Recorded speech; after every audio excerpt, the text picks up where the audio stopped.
So the United States and Europe wanted their Klaus Schwab Great Reset, but boy, they weren't expecting this. Little did they know that they'd be getting it much sooner than they bargained for, but not in the way that they actually planned. In fact, Russia and China just pushed the button on the Great Reset, and the West is in deep, deep trouble. I'm going to go through all of the latest data that's out this morning and a bunch of news for what's in store for us in a moment. Some of it's actually pretty jaw-dropping, and there's a lot to cover.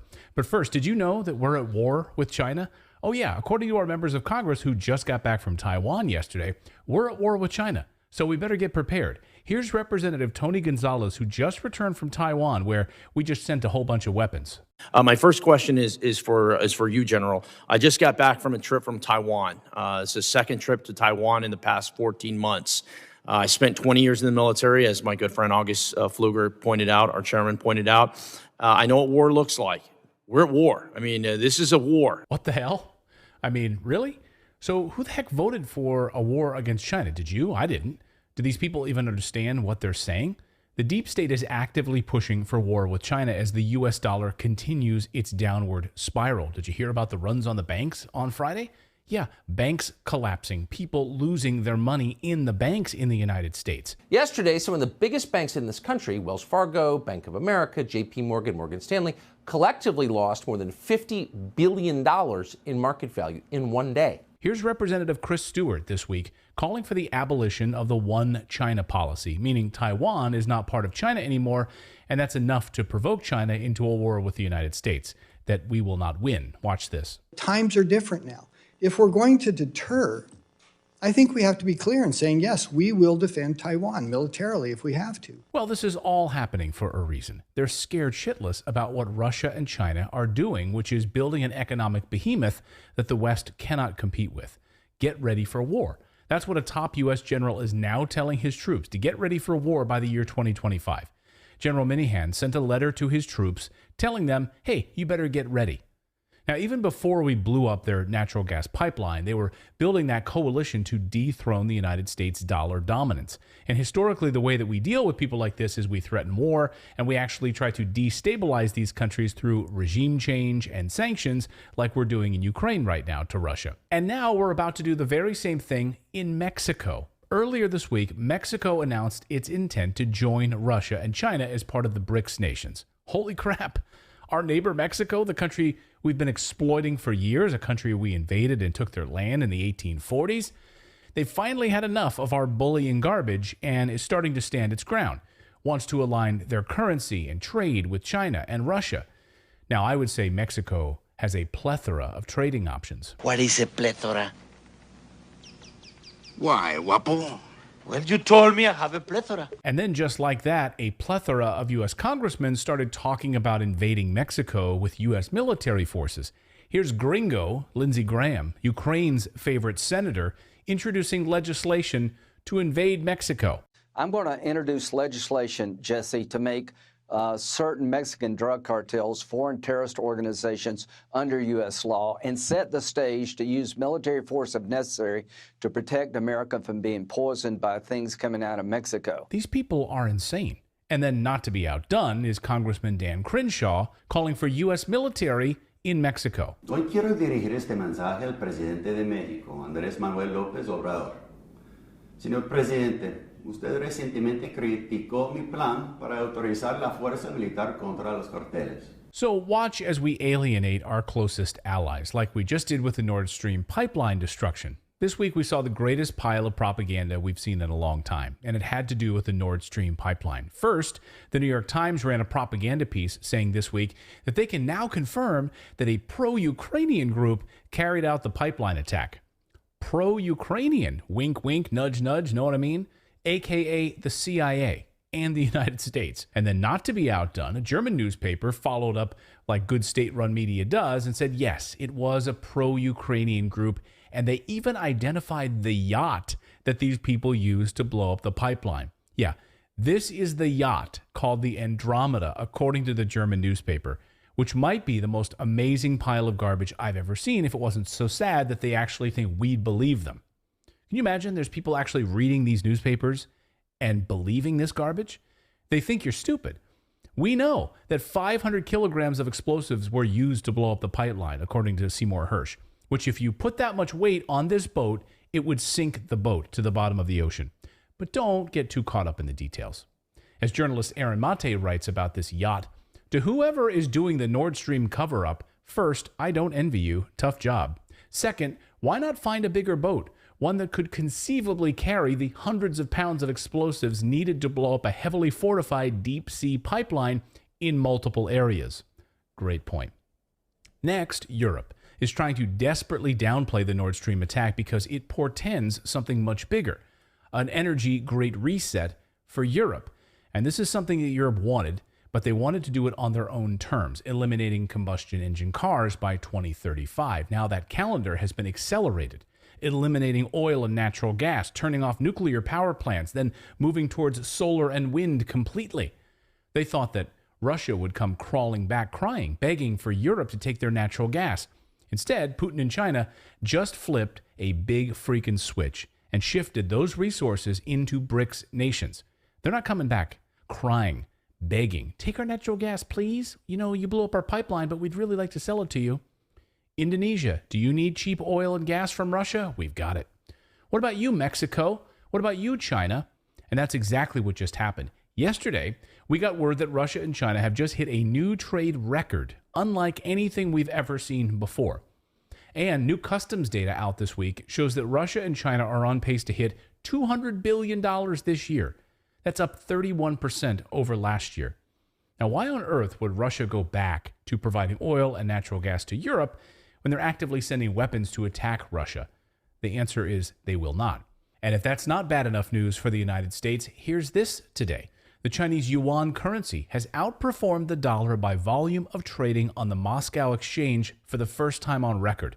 Yeah, that just happened. Based on data from the Moscow exchange, the Chinese yuan was the most traded currency in February, displacing the US dollar from the top spot. And we got our clearest indication from China this week, right from the mouth of their president Xi Jinping, that they are not going to take this any longer from the United States, that they view what the United States is doing to their country as suppression of China.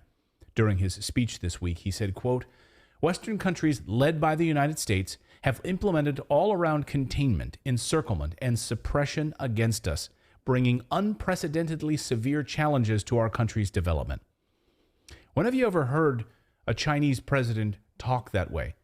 The answer is you haven't, they don't, this is unprecedented. So the biggest supplier of cheap natural gas just vanished from the European market, and the effects of this are now starting to show even during this mild winter. Now remember, the real story will be next winter when all of their backup supplies are gone. Now that Russia's natural gas is gone, Bloomberg reports that the energy crisis will cost Germany $1 trillion. Send that bill to the United States. And because of Russia's gas restrictions, we've seen the largest inflationary shock in Europe since World War II, even beating the 1970s oil crisis, if you can believe that. Also this week, we learned that Germany is warning of electrical outages. According to the newspaper Welt am Sonntag, Germany should expect power cuts, that over the next 2 years, they won't be able to handle the extra load to the power grid now that their supplies have been cut, unless they can get new forms of cheap energy, new forms of cheap natural gas, which we'll actually get to in a minute. And just this morning, Bloomberg reporting that energy prices are soaring across Europe. Gas futures up 21%, which is the most since June. This will destroy lives and it will destroy businesses. So that's the news portion of today's video. Now I want to tell you about today's sponsor, which is tied directly to the natural gas needs of Europe today. And if you're an investor, you need to pay attention to what I'm about to show you, because the company I want to tell you about, MCF Energy, right now, their stock is trading at 44 cents a share. But in my opinion, that's not going to last for much longer. Their stock is already up 41% this year. Here is their ticker on your screen, MCFNF. Now, this company is right now the one and the only company currently exploring for natural gas in Western Europe. Think about that for a second. As the war broke out, MCF Energy jumped into action, actually started studying the natural gas spots in Europe, designated about 20 specific drilling sites. Then they narrowed that down to the 2 best spots right now. Can you imagine? No other company was doing this because they were lulled into a false sense of security using cheap Russian gas. So there was no drilling or exploring happening in Europe at all. Then the war breaks out, and the European Union, which has been nuts about getting away from fossil fuels, suddenly did an about-face on natural gas. and they changed the designation of natural gas to a green energy. Can you imagine? It is. Now they realize it, Europe does, and they realize, oh shit, we are in deep. So they said, okay, now companies, go out there, find natural gas in Europe, start drilling, please, start exploring, go, get out the door, do it right now. And MCF Energy is literally the one company doing this. And now they've identified and bought 2 amazing drilling zones that are in the exploration phase. One is in Austria, the other is in Germany, of all places. Austria is about to start drilling this year. Germany, that spot is still waiting on permits, so they can start there. That means that the stock price is not going to stay at this price much longer, in my opinion. Now, once drilling commences on these spots and they hit pay dirt, look out. This is just the beginning. And they just raised $12 million and are about to buy more spots to start exploring and drilling. And by the way, these guys know exactly what they're doing. They buy great land with natural gas spots, they drill, they rinse, and they repeat. Let me dive even deeper into this. This is the only public company offering exposure to new European gas markets since the outbreak of the war in Ukraine. And it's the first company to become a natural gas explorer and developer in Europe.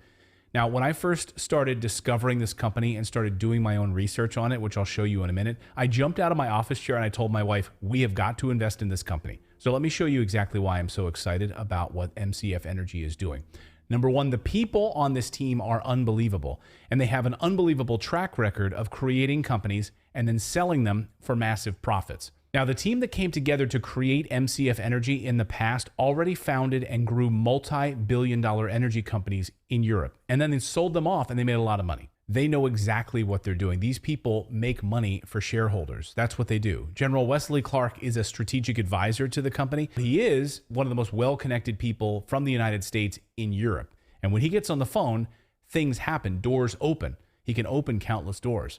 Now, right after he got out of politics, he went into the energy sector. He sold a company that made billions. That company was called Bankers Petroleum. He helped grow that company by 2,000%. Yeah, he 20x'd that company and sold it for $2 billion. Basically, the team on MCF Energy has done this 4 times, where they built companies in the energy sector in Europe and then sold them off. Number 2 on my list, MCF Energy wants to become the dominant natural gas company in Europe. And there are no other companies, none. There haven't been for 40 years because they could get cheap natural gas from Russia. And now they need this more than ever. Number 3, right now, Europe is buying expensive natural gas from the United States and Canada. They have to freeze it, they have to load it onto ships, and then they have to bring it across the ocean and then basically unfreeze it. They're paying 3 to 4 times the amount that they normally do or that they normally should be doing. Germany flipped out about this. Remember that member of parliament that was like, why are we paying so much money for gas from the United States?